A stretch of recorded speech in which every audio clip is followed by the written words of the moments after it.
Om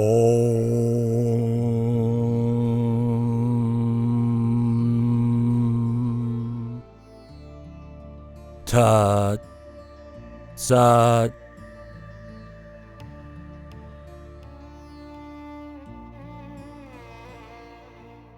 Bhagavad Gita as it is.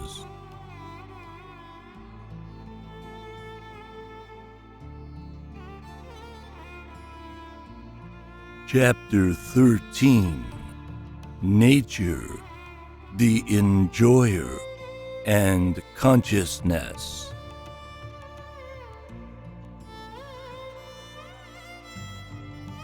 Arjuna said, "O my dear Krishna, I wish to know about Prakriti, nature, Purusha, the enjoyer, and the field, and the knower of the field, and of knowledge, and the object of knowledge.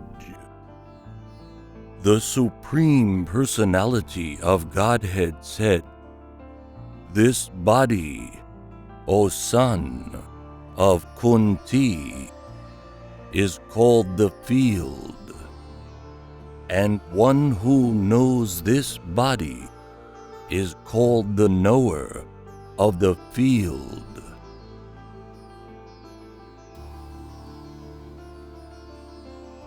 O scion of Bharata, you should understand that I am also the knower in all bodies, and to understand this body and its knower is called knowledge. That is my opinion."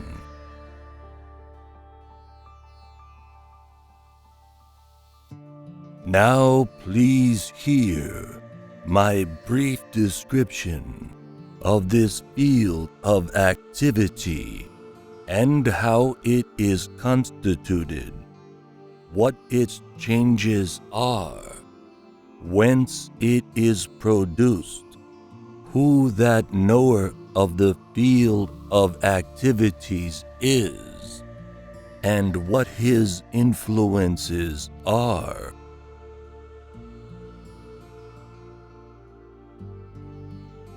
That knowledge of the field of activities and of the knower of activities is described by various sages in various Vedic writings. It is especially presented in Vedanta Sūtra with all reasoning as to cause and effect.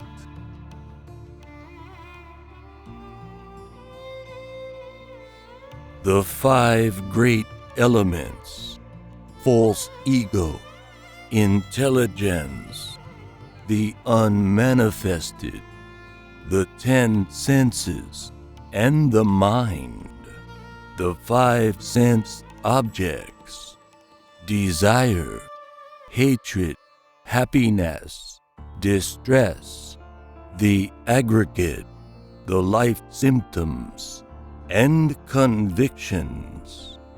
All these are considered, in summary, to be the field of activities and its interactions.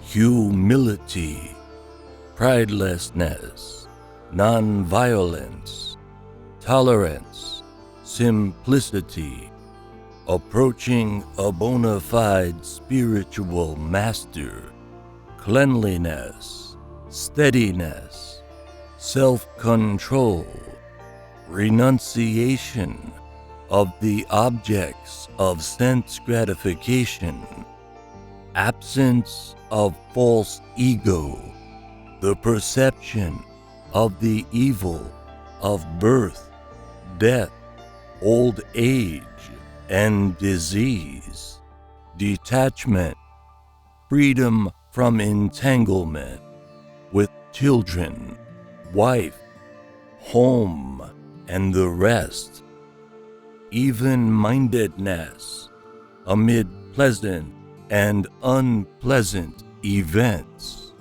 constant and unalloyed devotion to me, aspiring to live in a solitary place, detachment from the general mass of people, accepting the importance of self-realization and philosophical search for the absolute truth. All these I declare to be knowledge, and besides this, whatever there may be is ignorance.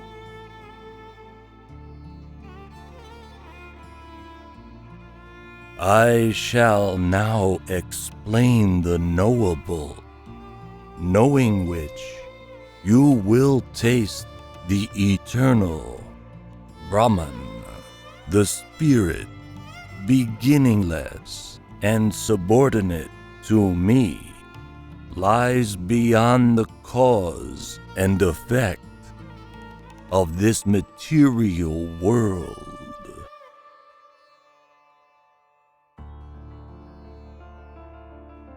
Everywhere are his hands and legs, his eyes, heads, and faces, and he has ears everywhere. In this way, the Supersoul exists, pervading everything.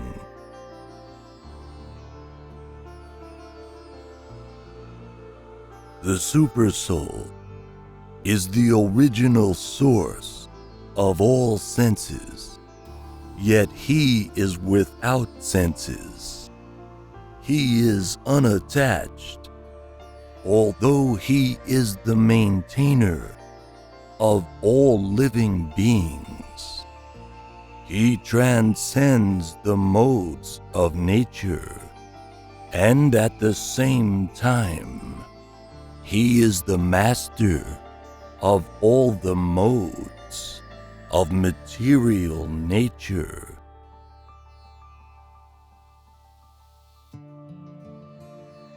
The Supreme Truth exists outside and inside of all living beings, the moving and the non-moving. Because he is subtle, he is beyond the power of the material senses to see or to know. Although far, far away, he is also near to all.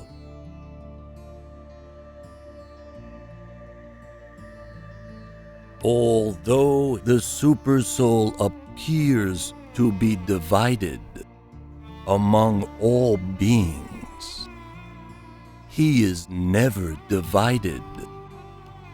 He is situated as one.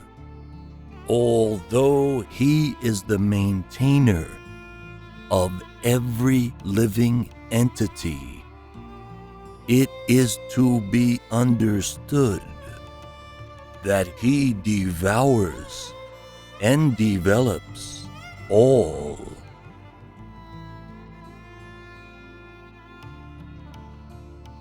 He is the source of light in all luminous objects. He is beyond the darkness of matter and is unmanifested. He is knowledge. He is the object of knowledge, and he is the goal of knowledge. He is situated in everyone's heart.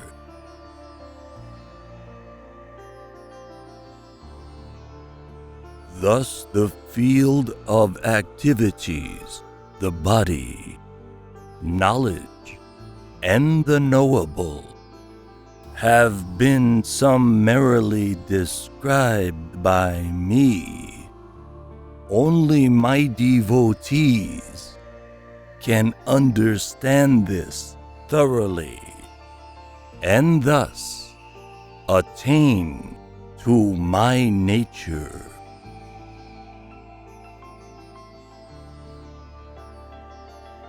Material nature and the living entities should be understood to be beginningless. Their transformations and the modes of matter are products of material nature.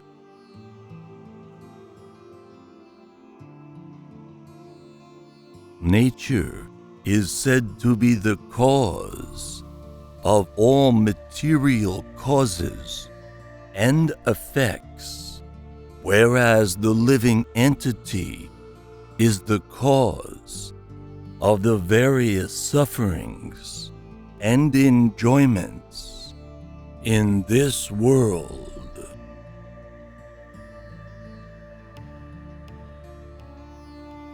The living entity in material nature thus follows the ways of life, enjoying the three modes of nature. This is due to his association with that material nature. Thus he meets with good and evil among various species.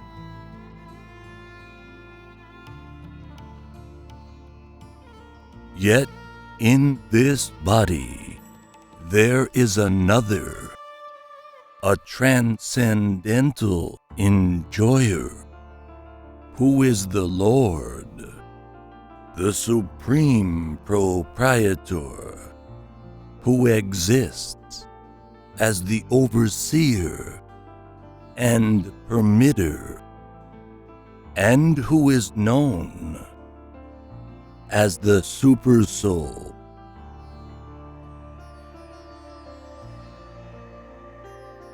One who understands this philosophy concerning material nature, the living entity, and the interaction of the modes of nature is sure to attain liberation.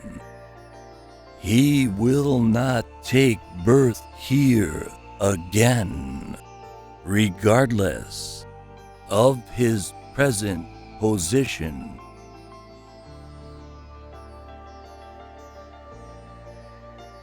Some perceive the Supersoul within themselves through meditation, others through the cultivation of knowledge, and still others through working without fruitive desires.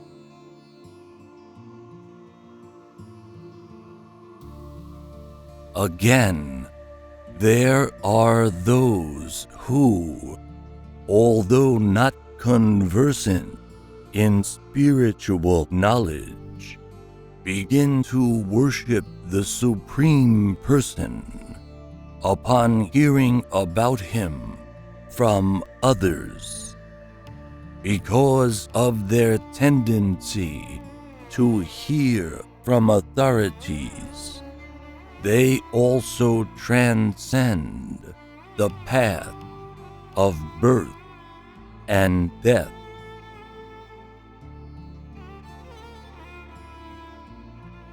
O chief of the Bharatas, know that whatever you see in existence, both the moving and the non-moving, is only a combination of the field of activities and the knower of the field.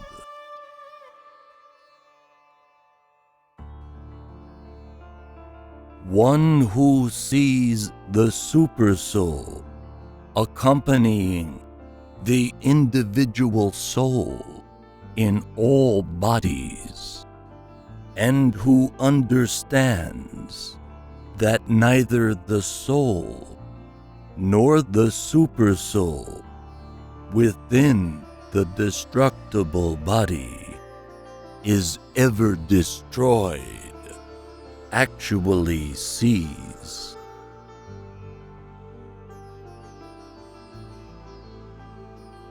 One who sees the supersoul equally present everywhere, in every living being, does not degrade himself by his mind. Thus, he approaches the transcendental destination.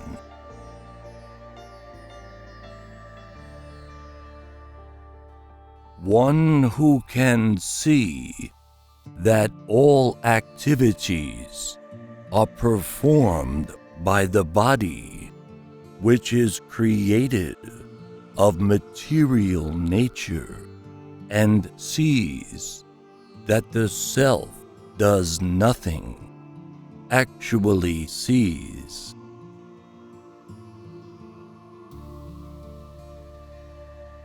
When a sensible man ceases to see different identities due to different material bodies, and he sees how beings are expanded everywhere, he attains to the Brahman conception.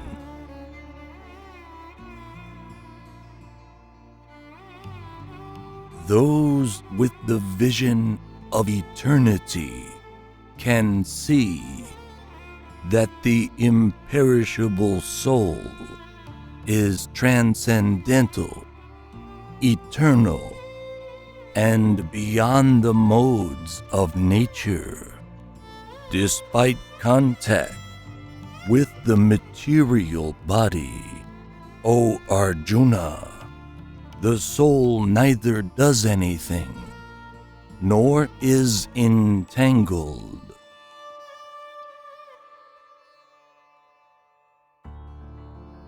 The sky, due to its subtle nature, does not mix with anything, although it is all-pervading.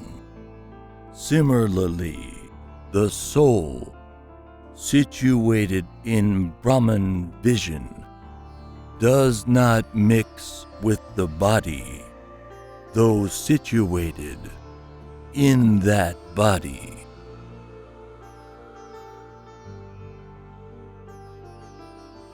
O son of Bharata, as the sun alone illuminates all this universe, so does the living entity, one within the body, illuminate the entire body by consciousness.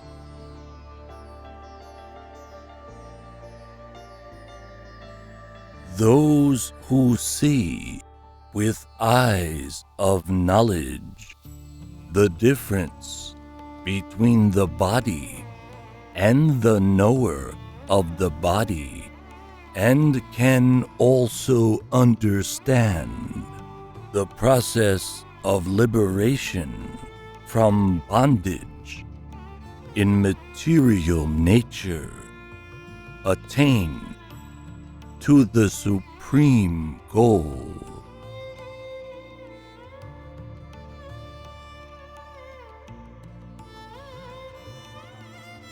Thus ends Chapter 13, Nature, the Enjoyer, and Consciousness.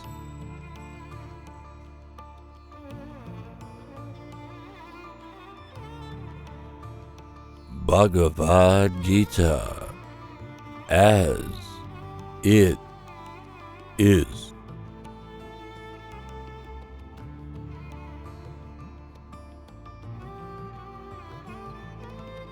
Om